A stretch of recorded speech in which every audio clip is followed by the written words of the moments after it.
morning, ladies and gentlemen. This is a new issue of Get Familiar With, dedicated to the better knowledge on endoscopic instrumentation. Today I will talk about the 4mm hysteroscope, office hysteroscope, that you can see here in details. This is the most miniaturized, or one of the most miniaturized hysteroscope based on rod lens system. The final diameter of this hysteroscope is 4mm. I will show you then how to assemble and disassemble the hysteroscope. These are the different parts that makes the office hysteroscope. Obviously, the most important one is the lens. This is the most miniaturized lens available today based on rod lens system. It's a 1.9 millimeter in diameters. It's a 30-degree deflected view. You can see how I handle this scope always from the eyepiece. Why? Because 90% of the weight, 95 even percent of the weight of the scope is concentrated in this area. If for some reason I will hold the scope from this side, or even worse from the tip, I will certainly broken the lens in one of these points because of the higher weight concentrated in this area. So always handle the scope from the eyepiece. And when the scope must be clean or sterilized, just put the protection sleeve on it.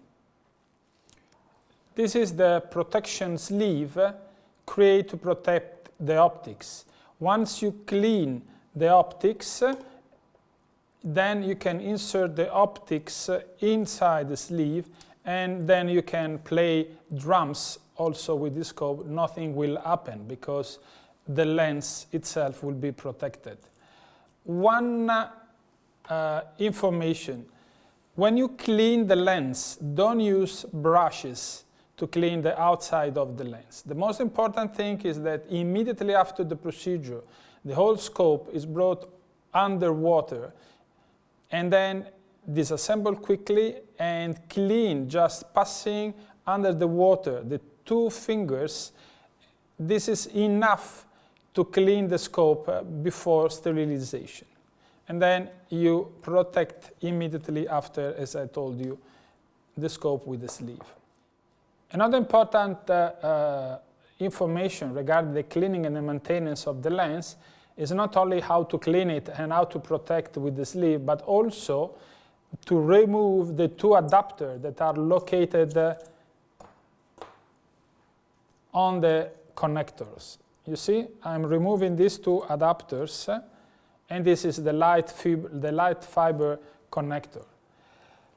What it means, we have to clean it, we have to dry, sterilize and dry, as you see here. This is the way the scope must be prepared for the maintenance. And you can easily understand that if I'm connecting these adapters, the first one is not a big problem because it just fits the profile of the light cable adapter here.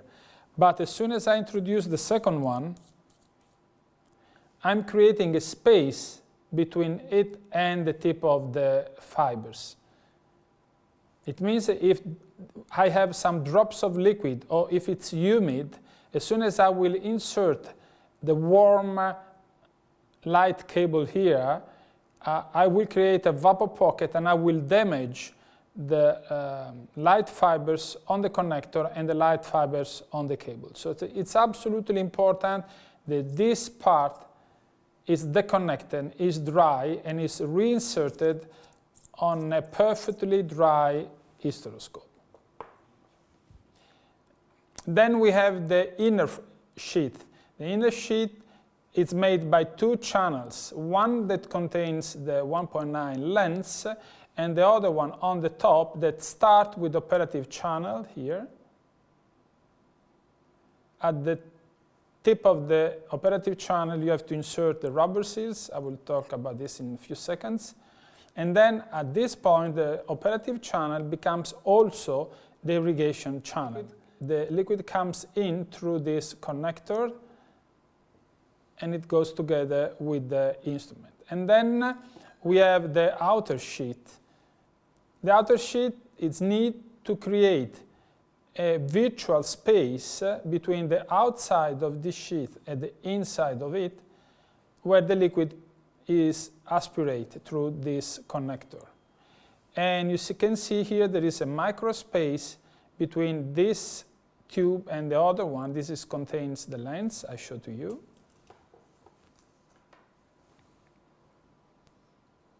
You see how I'm inserting the lens.